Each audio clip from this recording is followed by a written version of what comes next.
Hello guys, ayan magluluto ako ngayon ng ginataang kalabasa. Tapos yung munggo, dito ganyan yung munggo nila. Yung biak na siya. Ayan, tapos may ano ako. May okra. Tapos of course yung pampasarap. Ayan. Tuyo. Ayan guys, tapos may gata ako. Ayan guys, lulutuin ko ngayon yan. Guys, palambutin lang natin yung yung kalabasa guys. Sobrang tigas ng kalabasa nila dito. Pero masarap siya. Ayan.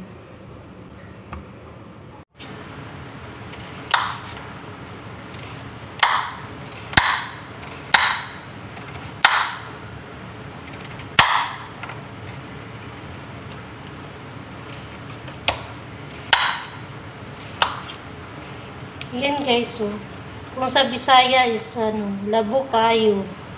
Labo kayo lang kalabasa.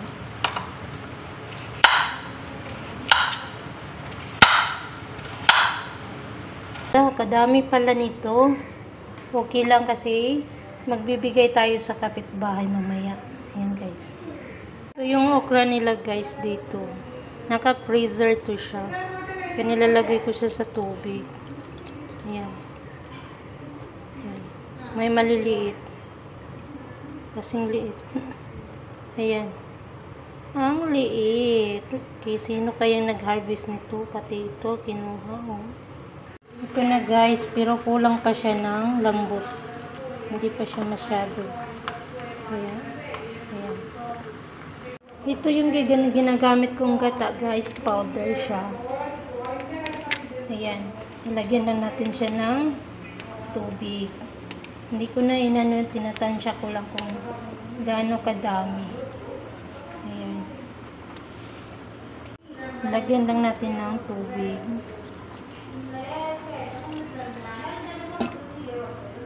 Ayan. Ito na siya. Ang sarap na ngayon nito. Nagata na to. Kasi creamy siya. Sarap. Galing nito ito sa Sri Lanka. Yung gata na to. Ayan. Ayan, brown na siya. Lalagay na natin yung kalabasa. Ayan guys, lalagay natin yung kalabasa.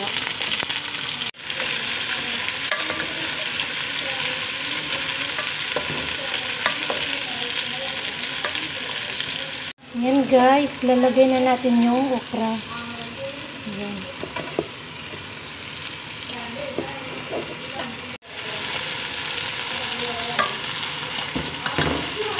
Hintayin lang natin na lalambot yung okra. Tapos ilalagay na natin yung munggo. Lagay na natin yung munggo guys. Ayan. Ayan na siya. Ito na. Tapos lalagyan na natin ng gata mamaya. Ayan. Okay na to guys. Lagyan na natin yan ng gata guys. Ayan. Pampalasa. Ayan, cubes lang guys. Ilalagay na natin yung tuyo. Naprito na to siya. Ayan. Ayan. May tuyo yung gulay ko. Lagyan na natin yung gata. Ayan. Ito talaga eh. Ito yung pampasarap. Ang gata. Ayan. Na guys, tapos na yung ginataang gulay. Ayan, tatransfer na natin dito.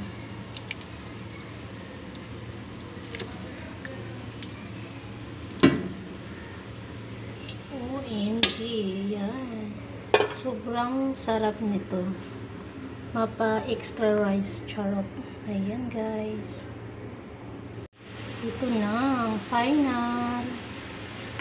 Ayan. Ayan siya guys. Ang lalaki ng ulan. Ayan guys. Wow. My favorite ginataang gulay.